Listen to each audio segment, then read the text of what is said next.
Olá, pessoal! Hoje estamos aqui para estrear um quadro, isso mesmo. O nosso canal tem um quadro agora chamado No Divã com o Especialista. Sim, é um quadro onde a ideia é trazer mais conhecimento, mais informação para vocês. A cada mês, a proposta é trazer um especialista para a gente somar. É alguém que possa, junto com a psicologia, estarmos conversando em outras áreas. Trazer conhecimento, trazer reflexões e tudo isso para vocês. Então, esse mês o tema escolhido foi Setembro Amarelo. A gente vê tantos índices de suicídio, de mortes associadas principalmente à depressão. Então, é um tema muito relevante e que muitas pessoas ainda têm dúvidas, ainda têm muito preconceito, ainda é um tabu, infelizmente. Então, para conversarmos hoje aqui sobre esse tema, trouxe a doutora Priscila Góes, psiquiatra renomada na nossa cidade, e vamos conversar um pouquinho sobre esse tema. Seja bem-vinda, doutora Priscila. Eu agradeço muito o convite, estou super feliz de poder estar aqui com você e poder compartilhar a experiência uma da outra, da gente fazer essa troca. Eu sou psiquiatra, com título de especialista em psiquiatria, atuo há mais de 13 anos aqui no município e também sou professora da Universidade Federal do Oeste Baiano, da UFOB, professora de psiquiatria. Então, vamos à nossa primeira pergunta. Doutora Priscila, o que é a depressão e quais são os seus principais sintomas? Então, depressão é uma doença mental que vai muito além de uma tristeza ocasional. É um transtorno mental que afeta a maneira do paciente pensar, lidar com as suas atividades do dia a dia, a maneira como o paciente sente. Não é apenas uma fraqueza ou algo que o paciente queira sentir, mas a gente sabe que é um desequilíbrio químico no cérebro, uma alteração dos neurotransmissores, associado também a fatores genéticos, a fator de estresse crônico, a traumas de infância. Os principais sintomas é uma tristeza profunda, um humor deprimido e uma perda de prazer para as coisas que anteriormente o paciente tinha. Isso a gente chama de anedonia. O paciente não consegue mais sentir, ele fica anestesiado. O paciente vai ter alteração do sono, ou ele vai dormir muito o dia todo, ou ele vai ter insônia. Alteração do peso, ou o paciente vai comer muito, ou o paciente não vai comer e até perder peso. Um pensamento de culpa constante, isso que agrava muito os sintomas. O paciente sempre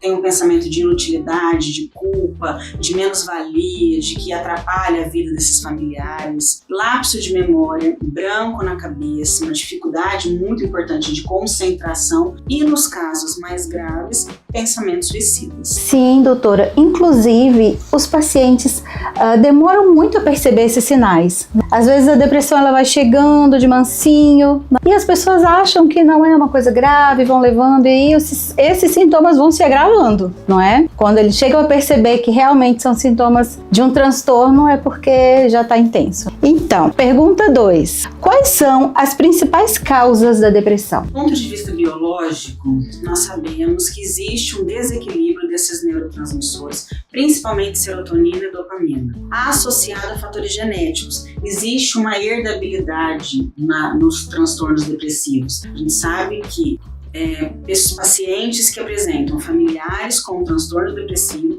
têm uma maior chance também de evoluir para quadros depressivos. Do ponto de vista psicológico, traumas, situações traumáticas, perdas significativas, abuso, traumas na infância aumentam a chance. Já do ponto de vista social, problemas financeiros, o abuso de substância, relações interpessoais complicadas, ou no trabalho, ou no histórico familiar, aumenta muito mais o risco do paciente ter quadros depressivos do que pacientes que não. Pergunta 3. Quais são os tratamentos para a depressão? O tratamento ideal é a associação de medicação com psicoterapia. Tá? O mais comum é o uso do antidepressivo. Então a gente sabe que o antidepressivo ele organiza, ele estabelece esse desequilíbrio dos neurotransmissores cerebrais e se a gente conseguir associar, que é o ideal, o tratamento com a psicoterapia, a linha de tratamento psicoterápica que tem mais estudos, que tem uma resposta a curto prazo, mais rápida, é a terapia cognitivo-comportamental, que é a TCC. Mas, porque ela muda o padrão padrão do pensamento, é uma tentativa de mudar o padrão do pensamento do paciente. Mas o que eu falo aos meus pacientes é que, independente da linha terapêutica que o seu profissional, que o seu psicólogo trabalhe com você, o mais importante é a transferência que você tem com esse terapeuta. Porque se você tiver uma boa transferência com o seu terapeuta, vale muito mais do que a linha que ele está te dando, que ele está dando seguimento. Sim, até porque essa questão da abordagem, né, é uma coisa que a gente conversa muito e que gera até meio que discussão, né, gente? O pessoal da psicologia aí sabe. Menos comuns, nós temos estimulação magnética transcraniana, nós não temos tanta oportunidade, né, de fazer uso, de poder ter esse tratamento, mas geralmente a gente usa esse tratamento, abre mão desse tratamento quando o paciente não respondeu às medicações, não respondeu ao tratamento convencional ou nos casos mais graves. Mas como que é esse tratamento? É uma máquina e são colocados eletrodos em áreas cerebrais que estão relacionadas com o humor. E são feitos estímulos magnéticos no local do humor e a literatura mostra que tem ótima resposta. Mas pra gente aqui, a gente não tem acesso a isso. É mais complicado, né? Sim, entendo. E essa questão da medicação, né, eu costumo orientar muitos pacientes também, porque existe uma resistência, infelizmente, existe. Existe todo o preconceito, né, com a psiquiatria, a gente tenta quebrar esse tabu. Eu acho que com a Sociedade Brasileira de Psiquiatria trouxe, assim, mudanças importantes, né, essa nova geração trouxe mudanças importantes no ver a psiquiatria. Eu falo para alguns pacientes, e assim, quem me conhece, quem passa comigo, sabe que são 3 angústias que o paciente vive ao pensar em ir ao psiquiatra. Primeiro, o que eu vou fazer no psiquiatra porque eu não tô doida. É verdade. Né? Segundo, a figura do psiquiatra que ainda tem aquele estigma da loucura, né, sentado ali atrás da cadeira, do louco, falando todo descabelado e falando um monte de besteira. E terceira, a medicação. Todo mundo conhece alguém que toma medicação e que está sedado e que passa mal e que mudou, piorou muito mais, porque ninguém percebe. São poucos que trazem relato de que ficou ótimo e maravilhoso. Sempre, né, porque eu não queria ficar igual fulano, mas é na tentativa mesmo. Hoje as medicações, elas têm pouquíssimos efeitos colaterais. Outra fala minha para os pacientes, a minha intenção é que você fique melhor do que você chegou. Se você não estiver legal, é porque você está tendo efeito colateral da medicação. E hoje a gente tem uma vasta quantidade de medicação que a gente pode trocar, a gente pode ir fazendo os ajustes. Sim, o tratamento, não é algo importante que a gente acha que eu consigo trabalhar isso bastante na terapia. Da importância da continuidade, porque muitas vezes as pessoas chegam aqui no consultório e dizem que interromperam o tratamento, tanto a terapia quanto a medicação. Começaram a tomar, pararam porque sentiram algum efeito e não voltaram na médica ou no médico, não voltaram, não se comunicaram e não adequaram essa dose ou até mesmo a droga, né? E acham que é algo mágico, né? A gente precisa do tempo de adaptação e na terapia também o tempo de persistência. Ou desiste quando começa a dar certo. A adesão ao tratamento é importante. Uma das coisas mais difíceis que a gente tem na psiquiatria.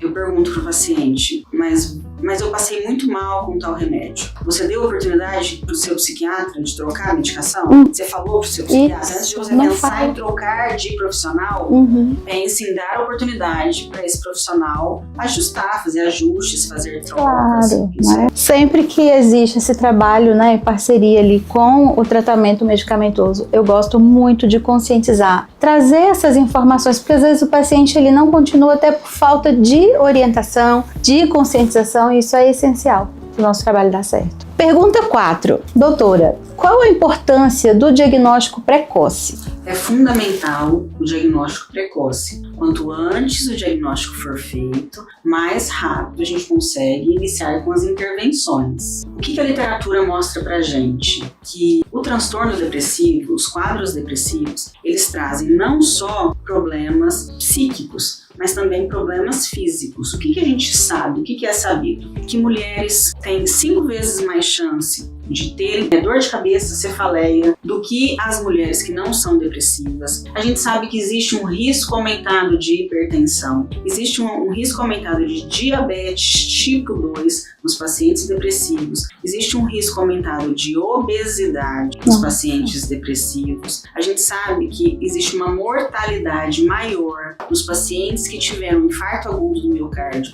se eles evoluírem com quadros depressivos. Dores crônicas nos pacientes depressivos são muito mais frequentes do que nos pacientes não depressivos. Então a intervenção precoce ela é fundamental, porque vai evitar complicações da própria doença e também evitar pensamentos suicidas e tentativas de suicídio e suicídio. Sim, são menos danos, né, em todos os aspectos da vida dessa pessoa que está já fragilizada. Pergunta 5. Existem maneiras de prevenir a depressão? Prevenir não, mas diminuir o risco de quadros depressivos.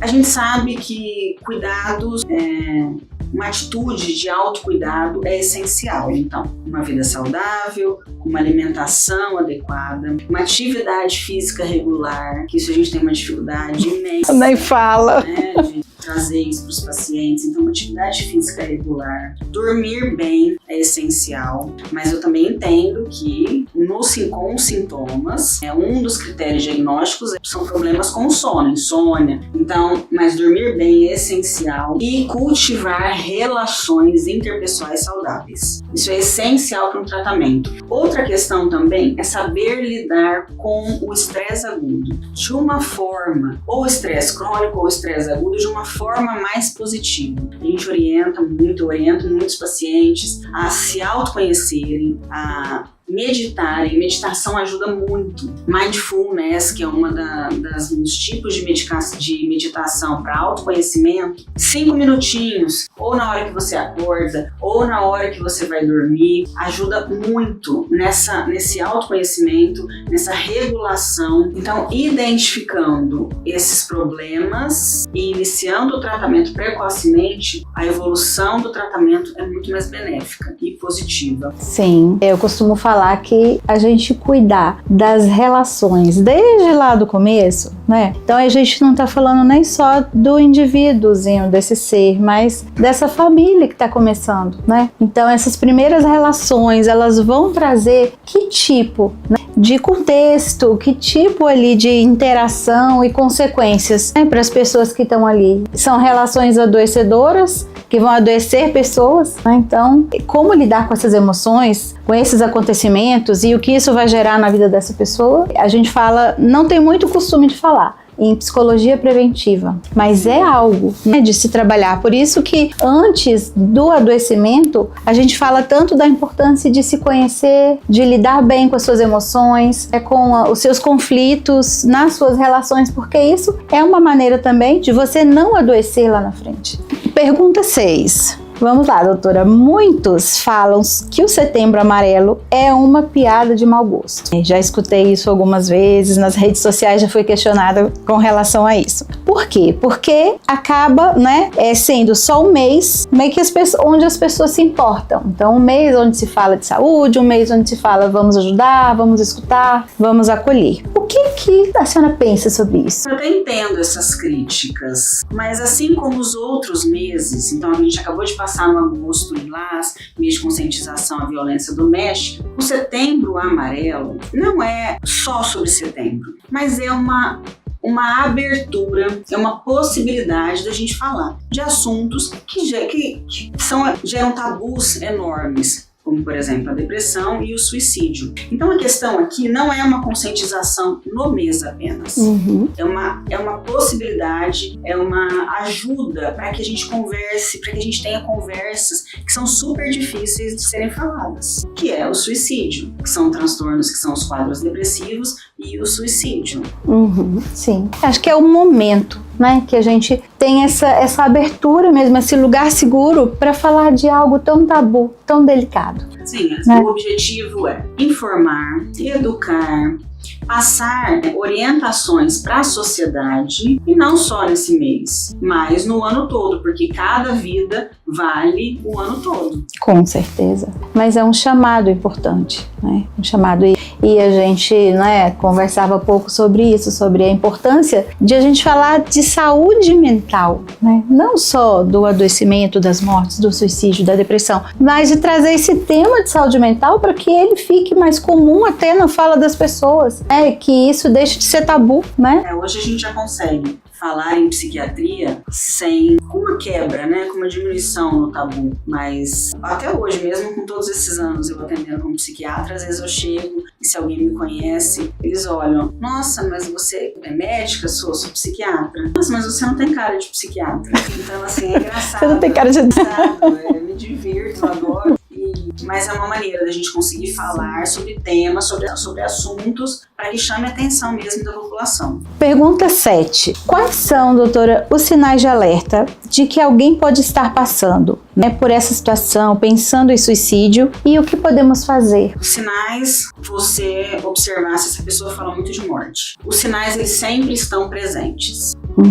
Sempre estão presentes. 90% dos quadros das tentativas de suicídio, dos suicídios, eles são evitáveis. Sim. Então, observar. Tá falando muito em morte? Tá com o humor deprimido? Você tá percebendo que o seu ente querido mudou o comportamento? Tá tendo oscilações bruscas do humor? Então fique atento, porque é uma possibilidade de o paciente estar pensando em morte. Algumas coisas a gente precisa entender. Pensamento de finitude. Muitas pessoas carregam esse pensamento de finitude. Ai, se eu morresse. Ai, mas ou no momento de vulnerabilidade, ou no momento da vida que está mais angustiado, mas pensar na possibilidade de finitude não significa necessariamente que a pessoa está pensando em suicídio. A gente precisa não observar só a fala do paciente, a gente precisa observar o comportamento. Então, o comportamento suicida influencia muito. São 5 fases. Primeiro, pensamento de morte. Eu estou pensando em morrer. Então, o paciente ele fica o tempo todo com aquele pensamento, ou esporadicamente, ou vai aumentando, mas ele pensa em morte. Se eu tivesse morta, será que ia ser mais fácil minha vida? Será que eu não ia estar dando tanto trabalho? Pensamento de morte. Pensamento suicida. Aqui ele já começa a pensar na possibilidade, na certeza de que ele quer morrer. Então, pensamento suicida, eu estou pensando realmente em morrer. Intenção suicida é o terceiro. Aqui ele já está pensando em morrer e ele já sabe que ele quer se matar. Então ele sabe que ele quer fazer isso mesmo. Planejamento suicida. Aqui o paciente, ele já elabora, ele já organiza um planejamento com meios letais, né? Porque o que é importante? O paciente, ele usa de um método letal ou de um local que ele sabe que aquilo será letal. Então aqui no planejamento ele já começa a arquitetar, que ele já começa a organizar as possibilidades, como ele vai se matar. E tentativa de suicídio, quando o paciente realmente tenta. Então, como tudo isso é possível de ser evitado, observar muito a pessoa. É super importante a gente observar quem está do seu lado, porque às vezes só a fala, você escutar a pessoa, isso já traz um alívio imenso. E se você consegue reconhecer, você consegue levar essa pessoa a buscar ajuda, a buscar um psicólogo, a buscar um psiquiatra, para que o mais rápido possível a gente inicie o tratamento. Sim. E às vezes precisa realmente levar, porque o isolamento desses pacientes também, às vezes eles se isolam muito, se fecham muito, não se expressam, né? Tentam esconder o tempo inteiro, tentam fazer de conta que tá tudo bem, coloca a máscara do sorriso, tanto que muitas pessoas acabam falando, nossa, mas fulano tava tão bem, nossa, eu não acredito que aconteceu isso, né? Então, observar isso mesmo que, né, você tá trazendo aí esse isolamento, se exclui de todos os contextos, deixando de fazer tudo que ele gostava, né? Então, é observar o que fulano tá tão diferente, é justamente isso, o que sai do normal daquela pessoa. Algumas regiões do cérebro são afetadas no transtorno depressivo. Hipocampo, amígdala, córtex pré-frontal, frontal. Então, essas áreas, elas afetam a tomada de decisão. Então, às vezes, os pacientes precisam ser carregados e trazidos. Sim. Porque o paciente não consegue ter a decisão nem do mínimo, de nada, de levantar, de tomar. Então, precisa alguém, se ele tivesse essa oportunidade, alguém ia ajudar. A família, né? O apoio da família é muito importante nesse sentido, porque às vezes fica esperando a pessoa, mas já falei que ele tem que procurar ajuda, já falei. Mas às vezes a pessoa está num estágio tão grave, né, já da depressão, que ela não consegue tomar essas iniciativas para poder buscar ajuda. Então, nossa última pergunta: quais são os primeiros passos para alguém que suspeita estar com depressão? O primeiro passo é o reconhecimento. O reconhecimento desses sintomas que a gente citou. Do humor deprimido, de uma tristeza profunda, da perda do prazer, da anestesia às coisas boas, alteração do sono, esse pensamento de culpa constante que o paciente carrega. Então, reconhecendo esses sintomas, buscar o tratamento e já logo iniciar com a medicação e com a psicoterapia e com a mudança no estilo de vida. Sim. Ajuda muito. Falar. Às vezes você não consegue procurar um psicólogo ou um psiquiatra de imediato, mas você consegue falar com alguém, ou com uma pessoa próxima a você, ou com um amigo, ou com um profissional de um posto de saúde, um seu médico de família, porque falar, reconhecer e falar sobre o assunto é o primeiro passo para a cura. A gente não consegue tratar o que a gente não admite, né? Então, o primeiro passo é realmente se dar conta disso, assumir a necessidade de buscar ajuda. Doutora Priscila, muito obrigada por compartilhar aqui conosco seu conhecimento, sua experiência e esse momento tão bom, tão gostoso, onde a gente troca, conversa e, enfim, que é tão importante. Gostaria que você deixasse uma mensagem pra gente. Eu agradeço muito, agradeço o convite, agradeço as confusões para tentar pegar um horarinho na agenda, para que a gente pudesse sentar aqui para conversar. Sim. A Cris, que foi um sufoco danado para mudar a agenda, para que a gente pudesse conseguir. Minha mensagem é: cuidar da sua saúde mental é tão fundamental como cuidar da sua saúde física. Deus nos deu o nosso corpo, que é a coisa mais importante que a gente tem. A gente abre mão de tudo na vida. A gente faz tudo pelos outros, a gente faz tudo pelas pessoas que a gente ama, só que a gente esquece que se a gente não estiver bem e saudável, não vai existir essa continuação ou familiar, ou de afeto, ou de uma vida social. Então, cuide da sua saúde mental. É ela que vai te levar para onde você quiser ir. Teu corpo físico é muito importante também, mas muitas vezes a gente esquece, a gente vai passando por cima e vai abrindo mão, vai deixando, porque eu não tenho tempo, porque eu não consigo, ou dá valor para outras coisas e aí não consigo fazer o acompanhamento, mas consegue fazer outras coisas financeiras. Então, busque o seu tratamento. A gente entende que as medicações geram custos, as consultas geram custos, a terapia é também custosa, mas cuidar de você é a primeira coisa para você poder cuidar. Enquanto a gente ficar delegando e culpando as outras pessoas e não entender que nós que precisamos mudar, então falar, reconhecer, falar e buscar ajuda é o primeiro passo da tua jornada. E para você que quer me conhecer mais, que quer saber mais sobre o meu serviço, eu atendo no Centro Médico do Dr. Jair Fernandes, aqui na Rua Guadalajara, na frente do Hospital Central. Meu Instagram é @doutora Priscila com SC e 2 L's Góes. É só me buscar que a gente conversa. Então, doutora Priscila, que prazer enorme. Muito obrigada novamente. E a você que está aqui conosco, né, que gostou desse conteúdo, já curte, se inscreve no canal, compartilha com alguém que precisa, né, que gostaria de ouvir um pouco mais sobre esse assunto. E espero vocês no nosso próximo episódio.